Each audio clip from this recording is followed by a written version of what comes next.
started to squirm. She was about to make it 10 times worse. "I was worrying about you the other night to your dad," she said. "I was just kind of wondering out loud what you were going to do with yourself when you grew up. He said for me not to worry. He'd find you a job on the outside, up at the mine. You know what that means, Sonny? You'd be some kind of clerk working for your dad, sitting at a typewriter pecking out forms or writing in a ledger about how many tons got loaded in a day. That's the best your dad thinks you can do." A question just seemed to jump out of my mouth. It surprised even me. I guess I'd been wondering about it for a long time and didn't know it. "Why doesn't Dad like me?" I asked her. Mom looked as if I had slapped her in the face. She was quiet for a moment, obviously chewing over my question. "It's not that he doesn't like you," she said at length. "It's just, with the mine and all, he's never had much time to think about you, one way or the other." If that was supposed to make me feel any better, it didn't work. I knew Dad thought about Jim all the time, was always telling people what a great football player my brother was and how he was going to tear up the world in football when he went to college. Mom sat down beside me and put her arm around my shoulders. I twitched at her unfamiliar touch. It had been a long time since she'd hugged me. We just didn't do much of that kind of thing in our family. "You got to get out of Coalwood, Sonny," Mom said. "Jimmy will go. Football will get him out. I'd like to see him a doctor or a dentist, something like that. But football will get him out of Coalwood, and then he can go and be anything he wants to be." She clutched my shoulder, pulling me hard against her side. For a little bit, I would have put my head on her shoulder, but I sensed that I would be going too far. "It's not going to be so easy for you," she said. "You and me, we've got to figure out some way to make your dad change his mind about you. See his way clear to send you to college. I've been saving money right along and probably have enough for you to go, but your dad would have a hissy right now if I said that's what I was going to do.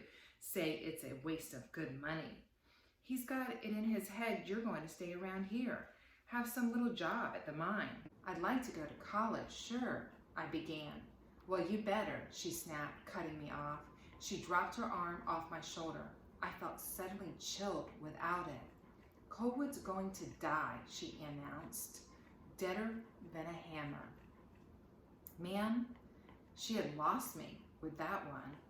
She stood up. I saw that her eyes were glistening. By her nature, she wasn't a crier. In an instant, she brought herself back under complete control. "You can't count on the mine being here when you graduate from high school, Sonny. You can't even count on this town being here. Pay attention, will you? Look at the kids at Big Creek from Berwyn, Bartley, Cucumber. Their fathers are out of work, and those towns are just falling down around them. It's the economy, and it's the easy coal playing out. I don't know what all it is, but I've got sense enough to know it's just a matter of time before the same thing happens here in Coalwood too. You need to do everything you can to get out of here, starting right now." I didn't know what to say. I just stared at her. She sighed. "To get out of here, you got to show your dad you're smarter than he thinks. I believe you can build a rocket. He doesn't. I want you to show him I'm right and he's wrong. Is that too much to ask?" Before I could reply, she sighed deeply once more, glanced over at her fence. The fire had burned itself out, and then stomped past me and went inside. I eased my foot out from under Dandy's head so he wouldn't be disturbed and came off the steps and stood alone in the deep blackness of the backyard, the old mountains looming over me. I tried to think, to catch up with all she had said.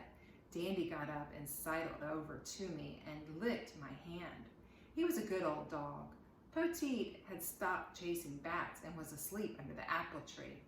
When I went inside, Dad was still in the black phone. He said nearly everything over the company phone in exclamations.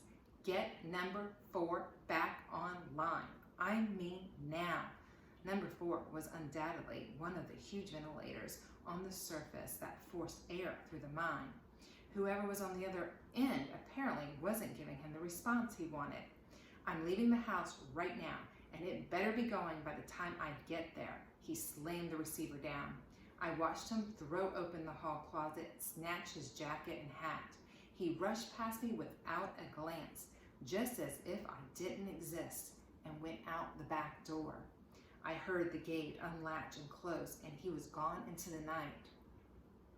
I went up the stairs and found Mom waiting for me in the hall. She wasn't through with me yet. Has anything I've said tonight made any sense to you at all? I guess I looked blank. Well, I began. Oh God, Sonny. She groaned in exasperation. She touched me on the nose with her finger. I am counting on you, she said, tapping my nose with each word. Show him you can do something. Build a rocket. Then she looked at me in a significant way and went inside her bedroom. It was past midnight when Dad returned. I had just dozed off after a round of thinking about all that Mom had said. I heard him creep up the stairs, and then I started thinking all over again. I carefully lifted Daisy May, my little calico cat, out of the crook of my arm and placed her at the foot of my bed and got up and opened my window. The tipple loomed before me like a giant black spider. According to Mom, Dad thought all it was good for was working there as a clerk. A gasp of steam erupted from an air vent beside the tipple, and I followed the clouds skyward, watched the water droplets disperse. A big golden moon hovered overhead, and the vapor formed a misty circle around it. Sparkling stars flowed down the narrow river of sky the mountain allowed. I looked at the tiny pricks of light so far away.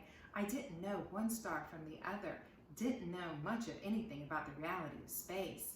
I knew less than nothing about rockets, too. I suddenly felt as stupid as Dad apparently thought I was. Mom had said for me to build a rocket, show him what I could do. I had already been thinking about learning enough to go to work for Werner von Braun. Her Elsie Hickam scholarship, if approved by Dad, would fit right in with that. Then I remembered what Mom had said about Colwood dying. That was the hardest thing to understand of all the things she had told me. All around me, Colwood was always busily playing its industrial symphony of rumbling coal cars, spouting locomotives, the tromping of the miners going to and from the mine. How could that ever end? The black phone interrupted my thoughts. Dad had probably just let his head touch the pillow when it rang. I heard his muffled voice as he answered it, and then a string of what I was certain were curses. Within seconds, his door banged open, and I heard him thumping down the stairs, almost as if someone was chasing him. At the bottom of the stairs, he started to cough, a racking, deep, wet hack. He'd lately been complaining a lot about his allergies, and even though in the fall you'd think there wouldn't be much pollen in the air, I'd often awoke to hear him coughing at night, but I never heard it so bad before. I watched him out of my bedroom window a few minutes later as he walked quickly toward the mine, his head down and a bandana to his face.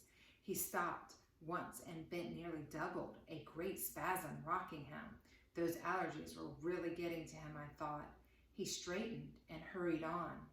As he neared the track, a long line of loaded coal cars trundled out of his way, as if in recognition of his approach.